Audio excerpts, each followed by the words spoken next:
Rolling. Oh, we have to slate. Okay, this is. Can we ask everybody behind this Troy to shut up? Yeah. Shut the fuck up. Okay, we have speed. You can start whenever you're ready. All right. David, why guitar of all the instruments in the world? It's easier than piano, keyboards, and to me, piano and guitar are the two main instruments where you can be everything. You can be a rhythm instrument, a bass instrument, a rhythmic instrument, or a rhythm instrument, a backing rhythm instrument, and a lead instrument all at once. And everything else seems to be a part of something. It seems to be not enough on its own.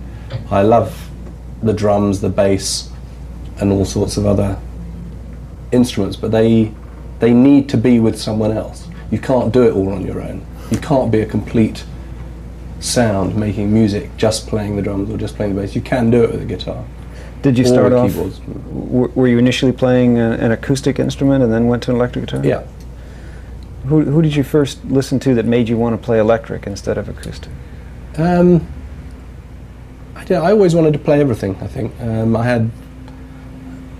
I started off listening, when I was very young, to all sorts of blues and different things when I was like, pre-teen. And when I was 10, Rock Around the Clock came out. Bill Haley, that was a major push forward for me wanting to do it myself. And shortly afterwards, Heartbreak Hotel, another, Rock Around the Clock was the first. Heartbreak Hotel was a better one, but didn't have quite as much impact at the time. It's a far better record. I love it far more, but it was the first one that kicked me into that sort of rock and roll. But I was heavily into folk music as well, Pete Seeger and all that stuff before then. Well, with Bill Haley and that time, were you more influenced by seeing these instruments on film? No, I never saw any of them. I mean, it was the sound, it was the sound of rock and roll was probably the thing that made me want to actually do it myself, rather than just enjoying listening to other people do it. Well, who were the first, would you say, 6 guitar players you think in those early days that influenced you the most?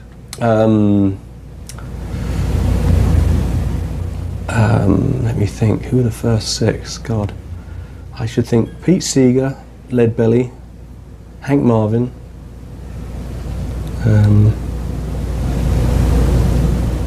Who else? Was Hank Marvin the first major British guitar player over there? He was the first major electric sort of guitar hero electric, for us Brits, yes. Did you get a chance to go see him in concert? Yeah. Several times, yeah. Brilliant.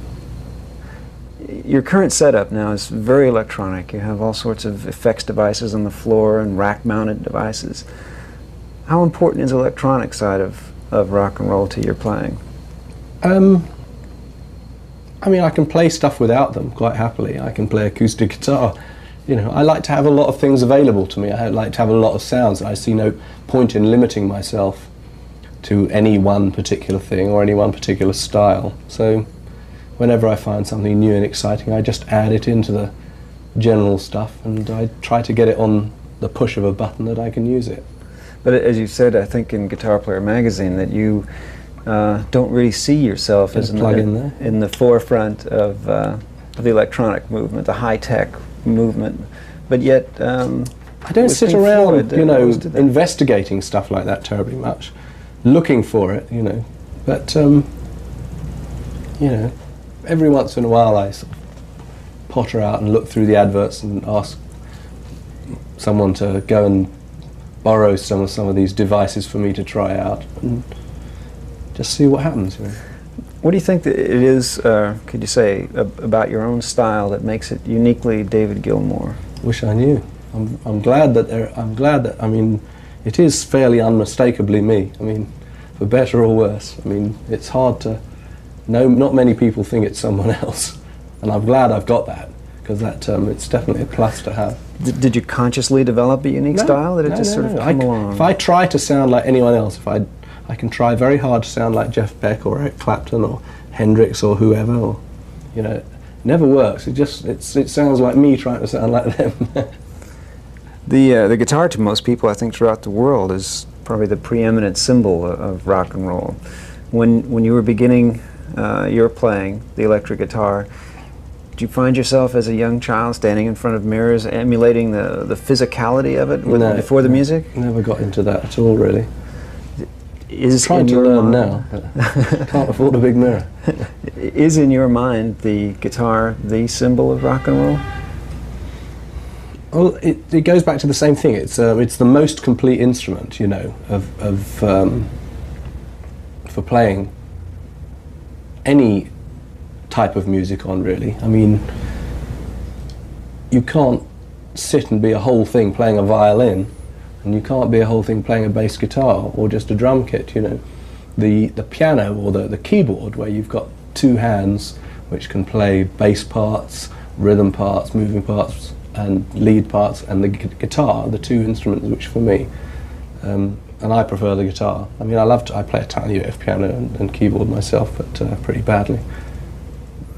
When Elvis Presley first started appearing on television, even with the guitar just sort of being generally strummed, all of a sudden Elvis and the instrument were locked in together as representing a whole lot of what music rebellion and all of that meant to many people growing up at that time.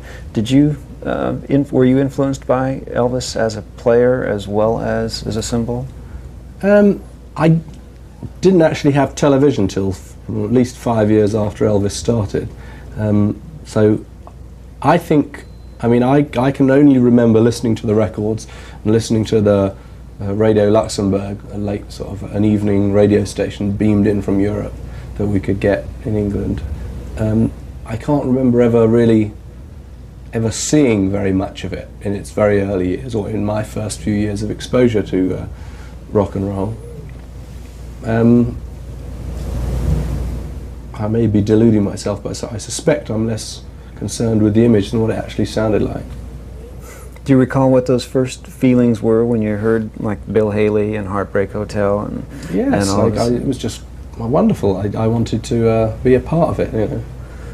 Because it was loud, because it was a sound that you hadn't heard? What was it about it? I don't know.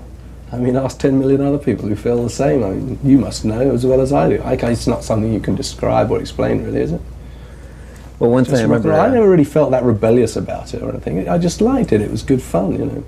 Frank Zappa wrote in Life magazine many years ago that one of the great important things to him was to see Rock Around the Clock in a movie theater and for the first time hear his own music, rock and roll, on giant speakers and to hear it so loud.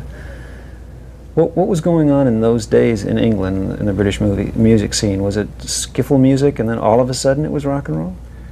I mean, it all gradually changed. It was awful. I mean, most of the stuff on the English charts when I was about 10, 12, 13 was dreadful old ballads by real awful stuff. And every once in a while there'd be this gem, and all the young people I know would be sort of raving about it and plug it into Radio Luxembourg to listen to it.